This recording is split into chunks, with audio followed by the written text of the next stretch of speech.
And so Mr. Clooney is not quite sure what yours truly has done to be a journalist, which surprised me not at all. Not at all. Why would he know anything about the journalism career I have had? Absolutely none of my stories held any interest for George Clooney. Of that, I have no doubt. We showed you the clip last week of George Clooney, and George Clooney, who has this horrific dye job right now, and apparently because he's on Broadway and he's doing Edward R. Murrow, I guess that's why his hair looks so ridiculous. But he looks, I don't know, he's done something with the Ozempic, too much makeup. Anyway, he's back out there, and it's very obvious why they're putting him out there and why he did an interview with Jake Tapper on CNN last week. And it's not to promote his show on Broadway. It's because the Democrats are in such free fall, as we've been illustrating over and over. There is so no leader. The radicals are so out of control that they're trying to figure out what they're going to do for 28 or even for the midterms. But they need somebody right now to like just distract while they're sorting out the craziness. That's basically what's going on here. So George Clooney did a couple interviews last week because, again, they're just pushing him out there to be like, oh, when you think of Democrats, think of George Clooney. Don't think of Hamas activists and all the other crazy people. And he went after my friend Megyn Kelly, and I'm not happy about it. Take a look. What we do in this is we talk about the responsibility of journalists to hold truth to power, right? That's our goal. Mm-hmm. And so if you're doing that, and we don't tell people what to think, when we show that montage at the end, for instance, you see Megyn Kelly. She's who's come out and said, I'm not a journalist. I didn't say I was a journalist. Neither is she, by the way. Anyway, but I'm not quite sure what she's done. I've at least been to, Darfur and Sudan and the Congo and been shot at and to try to get stories out. I'm not quite sure what she has done to be a journalist. Having said that, we only show her words in this play. We don't tell people what to think. It's not out of context. We don't manipulate it. We literally just go, these are your words.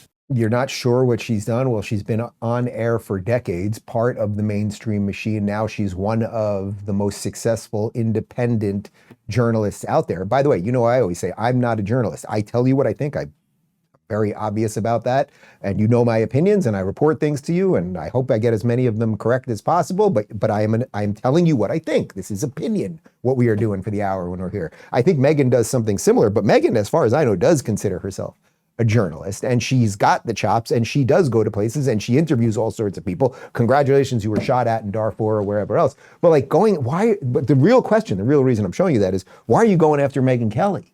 Because you, George, as the stopgap at the moment for the Democrats, know that people are tuning out of the machine. So you want to hack away at the people that they are tuning into, and Megyn is crushing it. That's just the truth.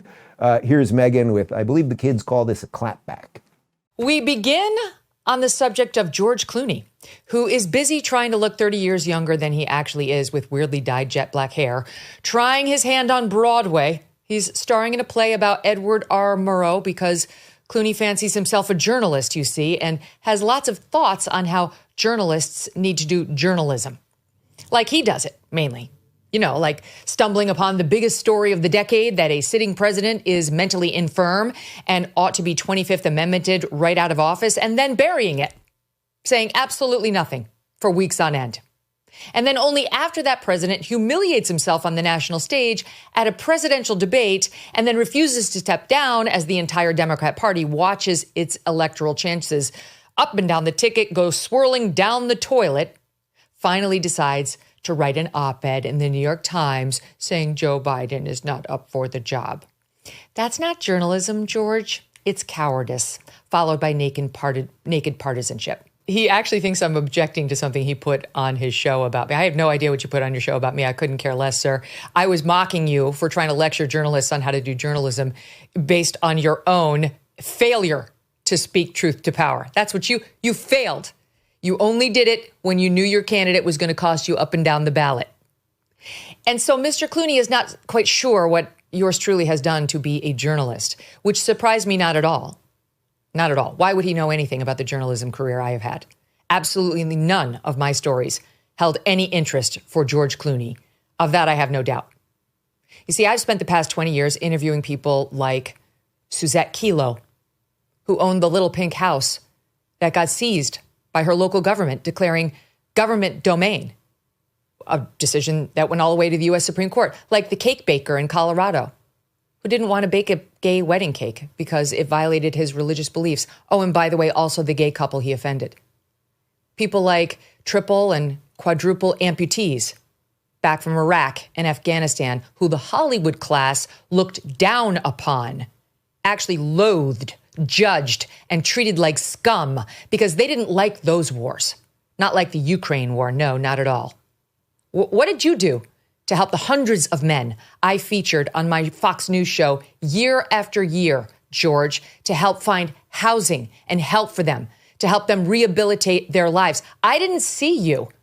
I see you went to Darfur. That's great. What about our guys?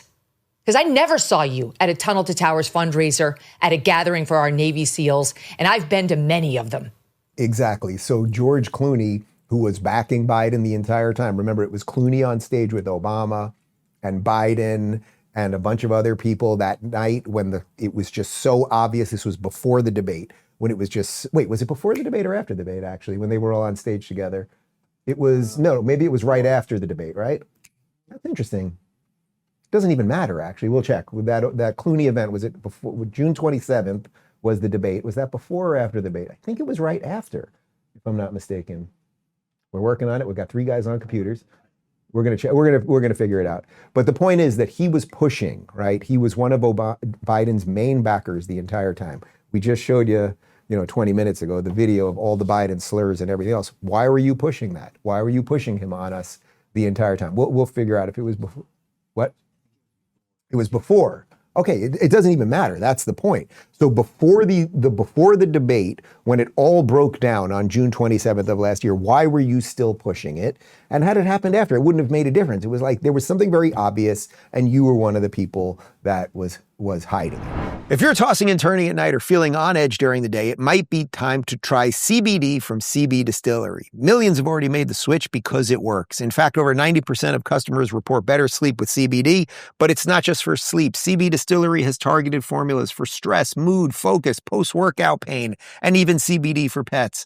All made with clean, premium ingredients, no fillers, no junk. With over 2 million happy customers and 100% money-back guarantee, CBDistillery is the name to trust. And right now, you can save 25% off your entire purchase. Just go to CBDistillery.com and use promo code Rubin. That's CBDistillery.com, promo code Rubin.